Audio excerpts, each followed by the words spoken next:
Assalamualaikum warahmatullahi wabarakatuh. Yang terhormat Bapak Filosof Fadli MSI selaku dosen pengampu mata kuliah Teknologi Pendidikan Anak Usia Dini dan teman-teman yang berbahagia. Pertama-tama marilah kita panjatkan puji syukur kepada Allah Subhanahu wa taala karena telah memberikan kesempatan sehingga kita bisa berjumpa kembali. Perkenalkan, nama saya Nur Fatuhun Kasana, NIM 2421062 dari kelompok 6. Di sini saya sebagai moderator untuk membimbing jalannya presentasi pada hari ini dengan judul memahami sumber dan media pembelajaran. Materi pertama tentang pengertian sumber belajar. Secara umum, sumber belajar merupakan istilah yang menggambarkan tentang segala sesuatu yang dapat dipergunakan dalam kegiatan belajar peserta didik atau dalam kegiatan belajar dan pembelajaran di lingkungan pendidikan, pelatihan, industri, dan latar non-formal lainnya. Sumber belajar juga dapat berarti segala sesuatu atau daya yang dapat dimanfaatkan oleh pendidik dan peserta didik, baik secara terpisah maupun dalam bentuk gabungan, untuk kepentingan belajar mengajar dengan tujuan meningkatkan aktivitas dan efisien tujuan pembelajaran. Di dalam sumber belajar terdapat beberapa komponen utama yang mendukung sumber belajar tersebut, yaitu 1. Pesan yang merupakan pelajaran atau informasi yang diteruskan oleh komponen lain dalam bentuk ide, fakta, arti, data, dan lain-lain. Yang kedua, komponen orang atau manusia sebagai penyimpan pengolahan dan penyajian pesan. Yang ketiga, komponen alat atau sesuatu yang digunakan untuk menyampaikan pesan yang tersimpan di dalam bahan. Materi yang selanjutnya, fungsi dan peran sumber belajar. Yang pertama, meningkatkan produktivitas pembelajaran, yaitu dengan jalan mempercepat laju belajar dan membantu pembelajar untuk menggunakan waktu secara lebih baik dan mengurangi beban guru dalam menyajikan informasi.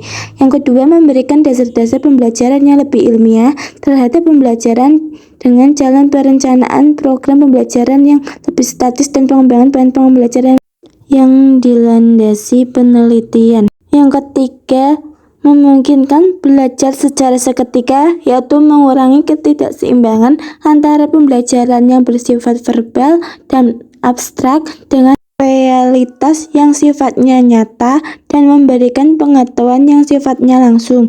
Yang keempat, memungkinkan penyajian pembelajaran yang lebih luas dengan menyajikan informasi yang mampu menembus batas geografis.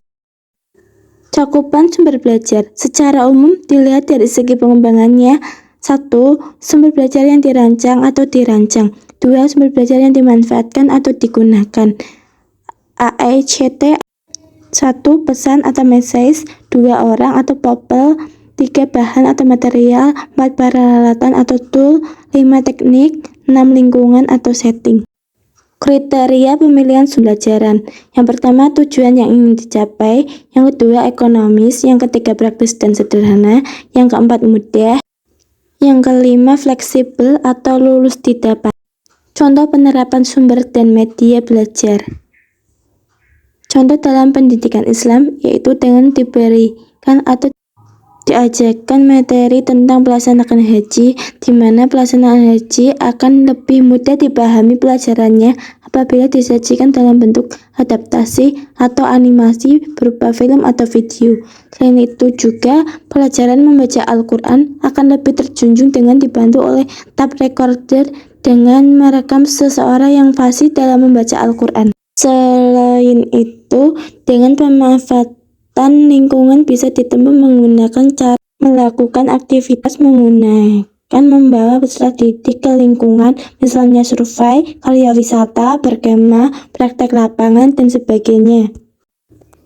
Kesimpulan, Dari materi kali ini, sumber belajar PGN usia dini bisa diambil dari berbagai macam sumber, karena semua sumber belajar yang ada bisa mengoptimalkan proses belajar mengajar, sehingga pembelajaran dapat menjadi efektif dan efisien. Sekian dan terima kasih materi yang saya sampaikan pada hari ini. Mohon maaf apabila dalam menyampaikan materi ada tutur kata yang salah dan kurang jelas.